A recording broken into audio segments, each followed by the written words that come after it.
Box to Box NBA Preview, hosted by Ndegz. Welcome to my NBA preview. And in 8th place, you're gonna learn today. The team that belongs to the one and only Mr. K Hart, Kevin Hart, Heartbeat Production, himself.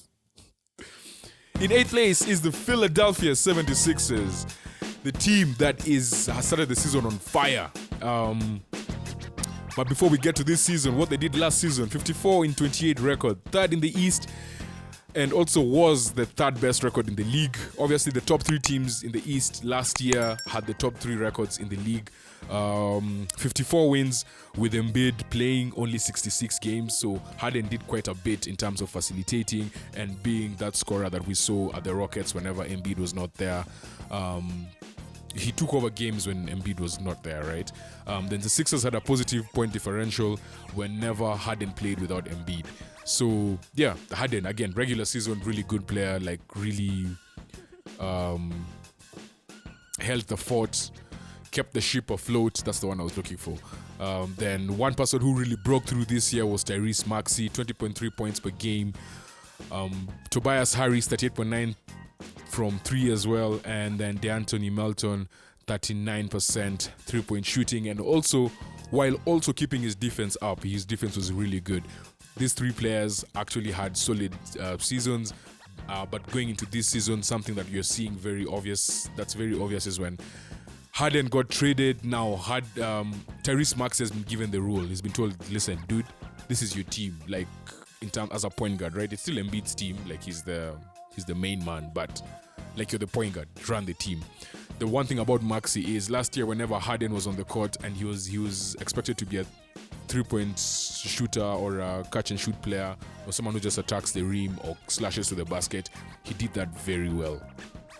Whenever Harden was off the court and he was expected to actually play as a point guard, he did that very well. He's someone who is a jack of all trades and is a master of like 3 or 4 different things, right? Like there's 2 or 3 things that he does very, very well, but he can do everything well, right? So the one advantage he has this season is after Harden got traded, now he's been told, listen, the team is yours, take us forward. Obviously, the main man was Joel Embiid, 33.1 points per game. True shooting percentage was 7.4 points above the league average, and he had a historic season.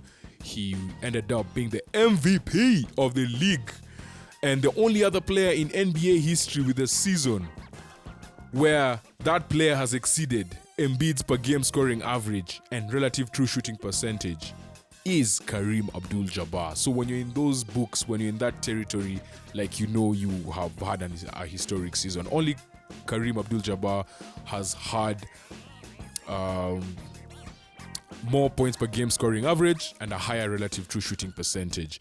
And Embiid shoots threes, so you can imagine how solid and how efficient Embiid was in his MVP season. Obviously, they steamrolled over, who was it? I think the Nets in the playoffs. Then they were very close to eliminating my Celtics, were 3-2 up, and they couldn't close the deal. Harden disappeared. He gave you 2 really, really good games, a 45-point game, I think, in the first game in game 1, and I think it was game 5 where he scored 41 or 42, like really solid. And then after that, he was just like, yeah. And yeah, so the Celtics came back 1-4-3, and that was the end of a lot in Philadelphia. And some of the things that ended in Philadelphia, roster moves. Obviously, James Harden called Daryl Morey a liar. Whew, mouthful. That dragged on for quite a bit, and then eventually the boy was traded, and they got back Marcus Morris, Robert Covington, and Nick Batum from the Clippers. Then KJ Martin, Kelly Oubre as well joined the team.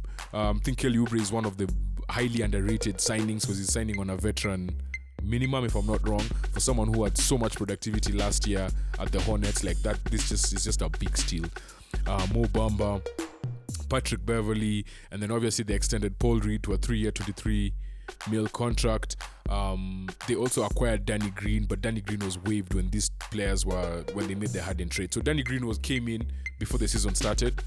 When we had did this research, then obviously when the trade happened, he had to be waived for these players to be signed. Then someone that was extended was Jaden Springer, who is a very solid player off the bench. Obviously, players they lost, James Harden being the main one, PJ Tucker, Filip Petrusev, all part of that deal. Then yeah, as I said earlier, Danny Green was waived and Montrezl Harrell also left. The Sixers, draft picks, second team that did not have draft picks after the Knicks. In terms of expiring contracts, Tobias Harris on his 39 mil contract. As I said earlier, Tobias has been getting paid for many years. His contract has been one of those ones where everyone just says it's a bad contract when you compare it to his productivity. But in hindsight, now that Harden has gone, like, it's actually good to see him be given more of an offensive role. And it also shows the amount of sacrifice this guy had to make, right? He was a Chris Bosh to LeBron and Wade. In this team, with the Harden and Embiid and with Maxey, he actually took the back seat. And I feel like he's someone who's actually going to get paid again. If you asked me this last year, I'd have been like, nah, he doesn't deserve another contract. In fact, teams would be happy his contract is ending. But I feel like last year, as I said, felt overpaid. This season, worth every penny. Marcus Morris, 17 mil contract. Nick Batum, 11.7 million contract. Robert Covington, Rocco, 11.7 million contract. Which is wild because those are three players who are 33, 34, I think, who all came.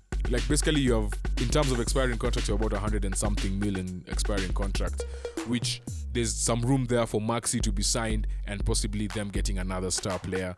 DeAnthony Melton is also on an expiring contract. Furkan Korkmaz also on an expiring contract. Tyrese Maxey, 4.3 mil expiring contract, is on a team option right now, but for sure is going to get extended. Daniel House, Mo Bamba, Kelly Oubre Jr., who signed a one-year deal, P-Bev signed a one-year deal, and KJ Martin, who's also on an expiring contract. So there's a lot of money here in terms of expirings, which for those of you who are not very familiar with how business works in the NBA, expiring contracts are the best trade assets because teams know if I get it, I only have them for a year and they're gone. I can have cap space in my team. And normally that's a team that's not playing well, right? A team that doesn't mind losing assets. Doesn't mind losing players to create cap space because they have draft capital in to make trades in future and stuff like that, and can allow their young players to grow. Quick lesson in NBA trades. Rotation, PG, Tyrese Maxey is now the main man.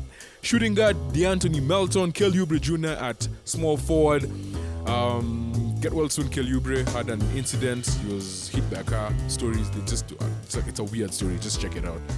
Power forward, Tobias Harris. Then Joel Embiid at center.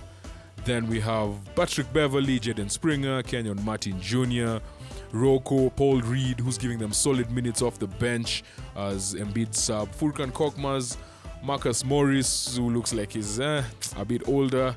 Nick Batum also on the right side of 30. Mo Bamba, Terquavion Smith, and Javonte Smart. My one big question for the Sixers.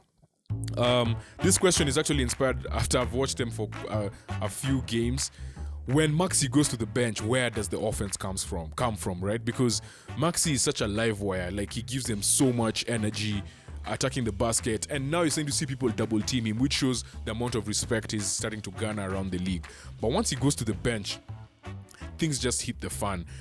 And so far, Nick Nurse has really insisted on playing Marcus Morris and Nick Batum, giving them those minutes. But I feel like Jaden Springer needs to get those minutes. This boy is the real deal and he's strong as hell.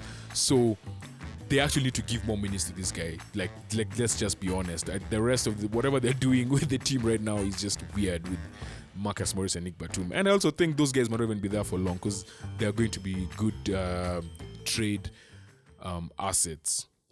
24-second prediction. Shot clock. 76ers are going to be the third best team in the East. They're probably going to get about 50 wins easily with the MVP in their ranks. Tyrese Maxey is going to be an all-star. But when they get to the playoffs, the only two teams that can really cause them pain are the Celtics and the Bucks, and they don't think they're going to go through those two teams. So that means they're going to lose in the second round to one of those two teams. That's the ceiling. The regular season, they're just going to roll over a lot of teams. But when it comes to the playoffs, it's going to be a tough one. And that is my preview for the Philadelphia 76ers. Next up in my ranking is a team from, we're moving out west. And we're about to light something up. Tune in to find out. Ready for the ultimate slam dunk of content? Don't miss out on any of our NBA previews. Hit subscribe and be the MVP of your basketball knowledge game.